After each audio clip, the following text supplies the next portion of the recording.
Hey guys, it's Always Improving here, and today I'm back with another video. If you saw my last video, I got some gouache for Christmas, and I've been dying to test it out on something bigger than what I've done in the video. I've actually made a few things very small just to test it out, but nothing really big. And so today I'm going to create a landscape done from gouache, and I'm really excited to share with you the process of my painting. So here you can see one of the tests I did, and I also did a few color swatches and an eye down here, but nothing major, super small. I also have the picture that was from my last video that I did in gouache as well. But today, again, I want to do a landscape, and I think I'm again going to do a sunset. Just because, I don't know, I've always wanted to paint one, but I've been really scared to. So now that I've got a new paint, I might as well try it out with them. So I do like how this turned out, and I'll do something like this, but of course I'm going to change it up a little bit, and it's going to be a bit bigger. It'll be the whole paper, and it'll be on this paper, Canson watercolor paper. So yeah, I'm really excited. First I'm going to sketch out a few ideas, and then we'll get into the gouache. So normally at this point in the video I would be sketching on a different piece of paper, but because gouache is opaque and I can always change it later, I am going to sketch directly on this paper. I'm not going to do anything too heavy, but I am going to stay on the paper that my final product will be on. Yeah, and I'll pull up some reference photos of sunsets, but I'm going to combine them and mix them to make my own image. I might put a few that I heavily referenced on the screen, and then let's just get started.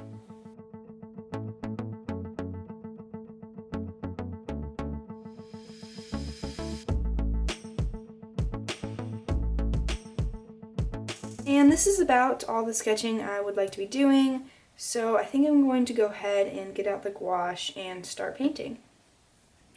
So while none of the references I showed in the beginning were heavily used for this, like I said, they were mainly used for the sky and just for inspiration for this piece.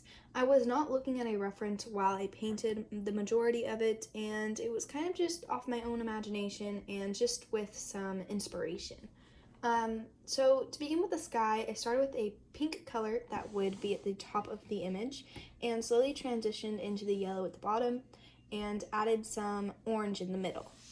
After I had finished the initial gradient from pink to yellow, I went back in and added some streak areas where it would kind of put one of the colors into a different area. Like I would put some pink at the bottom or some yellow at the top in the pink area. And then I decided to go back over where the clouds were because I thought that I didn't want the clouds to be completely white. Then I went into the bottom, added some of the flat color to the grass and to the mountains in the back. And yeah, after adding that, I added some detail to the sky again, some more clouds. I decided to do pink and purple clouds. Just because one of the reference photos looked really pretty that I saw, and I wanted to kind of emphasize that as well and kind of try a new thing. But as I was doing this, right about here, I kind of realized how this piece looked, and it didn't necessarily look exactly like the little testing thumbnail that I did with a more close sunset and trees on the horizon. It looked a little bit different, and this was the start of it kind of changing, and the saturated sunset and the purple clouds were the marker of a change in this painting and a change in its kind of general tone and atmosphere.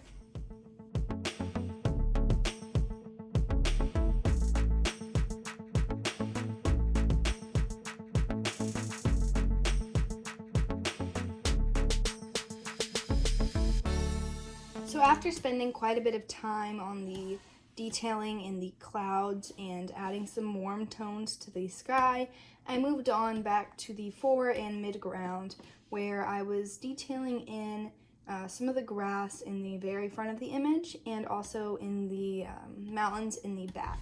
So with the grass in the foreground, I was trying to convey a lot of detail because I wanted it to be closer to the viewer of this piece. I wanted it to be in the front.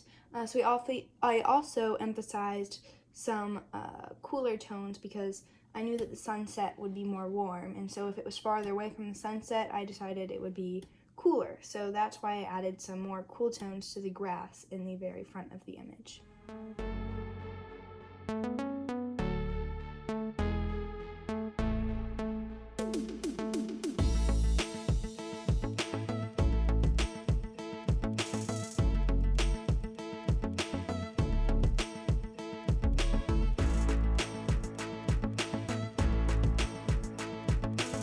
Now, after detailing in that foreground grass quite a bit, I moved on to the fields that I wanted to be in between the mountains and the foreground. I wanted to emphasize more of a cooler grass, and I thought that I would make a field full of like wheat or like another grain or tall grass or something. I added some brown to it to kind of give it just some variation, but however, by the end of making these fields of grass, I realized that they kind of sort of looked like trees. So that marked another change in this image. But in making those fields of grass, I decided to make a path from the mountains through it. I thought it looked pretty nice, and I thought it would add a little bit of story and character to this picture. So to continue on with the path, I decided to lead it out of the now forest area and into the horizon and towards the sunset. Then past that, I also wanted to emphasize the background or the mid-ground versus the foreground. So I went in and added some warmer tones to the fields in the front and on the horizon, including on the hill between the forest and the horizon. Just to emphasize the highlight that the sunset brought and the warmness of the grass and the time between day and night where everything is sort of in a glowy atmosphere. Then after completing that with the grass, I decided to really embrace the tree-like look and add some fall colors to them just to give it some more character and some interest into the piece. So I went in and added just a few details and just some red, orange, and yellow trees with some darker background spots. And I also went in and detailed the trunks of some of the trees that would be in the front of the forest. I then went back in with some more details just everywhere, all over the piece, in the mountains, around the path, and even in the grass in the midground. Before finally reaching back to the grass in the foreground area where I really wanted to continue to build up more and more detail and more layers and create a contrast between the fore and mid-ground. I did this by, again, adding more cooler toned grass into that foreground area and emphasizing the warmness and yellow tone of the grass farther from the foreground and closer to the horizon. So quite early on in this painting process, I realized that the final product would not be exactly what I had in mind.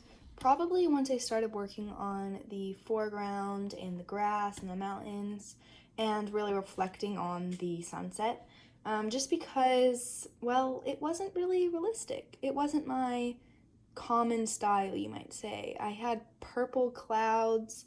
The colors were really saturated and different than what I was used to. There was texture in a lot of things that I wasn't really expecting.